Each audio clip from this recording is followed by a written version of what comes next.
کسی زمانے میں ایک غیر مسلم نے اسلام قبول کیا تو اسے پوچھا گیا کہ اسلام کی کس قدر نے تجھے متاثر کیا، تو وہ بولا کہ سیرت کا صرف ایک واقعہ میری ہدایت کا سبب بن گیا۔ کیا ہوا؟ کہا مجلس رسول صلی اللہ علیہ وسلم لگی تھی، لوگوں کا ہجوم تھا، ایک شخص نے عرض کی حضور میرے لیے دعا کر دیجئے، میرا بچہ کئی دنوں سے گم ہے، مل نہیں رہا، مل جائے۔ قبل اس سے کہ حضور کے ہاتھ اٹھتے اور اجابت کے سارے در کھل جاتے۔ ایک شخص مجلس میں موجود تھا، کھڑا ہو گیا، حضور میں ابھی فلاں باغ کے قریب سے گزر کے آیا ہوں اور میں اس کے بچے کو جانتا ہوں، وہاں میں نے بچوں کے ساتھ کھیلتے ہوئے دیکھا۔ باپ نے جب سنا کہ میرا بچہ فلاں باغ میں ہے تو اس نے دوڑ لگا دی، فرمایا اسے بلاؤ۔ بلایا گیا بہت جلدی۔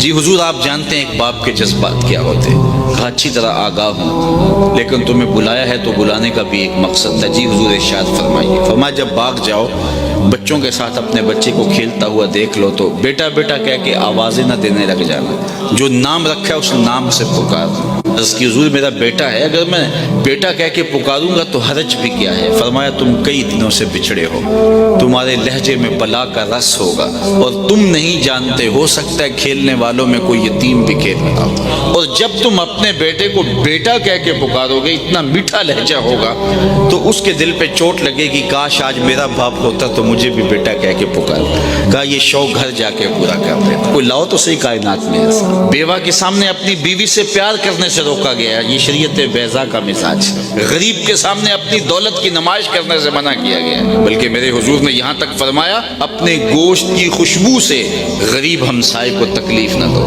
یا تو تھوڑا سا پانی زیادہ ڈال لو اور شوربے کی ایک پیالی ہمسایوں کے گھر بھی بھیج دو، اور اگر ایسا نہیں کر سکتے تو ایسے زاویے میں کھانا پکاؤ کہ اس کے بچوں تک مہک نہ پہنچے۔ بچے ہوتے ہیں ضد کر بیٹھے تو وہ مزدور کیسے ضد پوری کرے گا؟ ان بلکتے بچوں کے آنسو کون پوچھے گا؟ تو کہا حضور کی سیرت کے اس واقعہ نے کہ یتیم کے سامنے اپنے بچے سے بھی پیار نہیں کرنا اور اس کو بھی جو ہے وہ بیٹا کہہ کے آواز دے دینی، اس نے مجھے بتایا کہ کتنی نزاکت قلبیہ کا لحاظ رکھنے والے حضور ہیں۔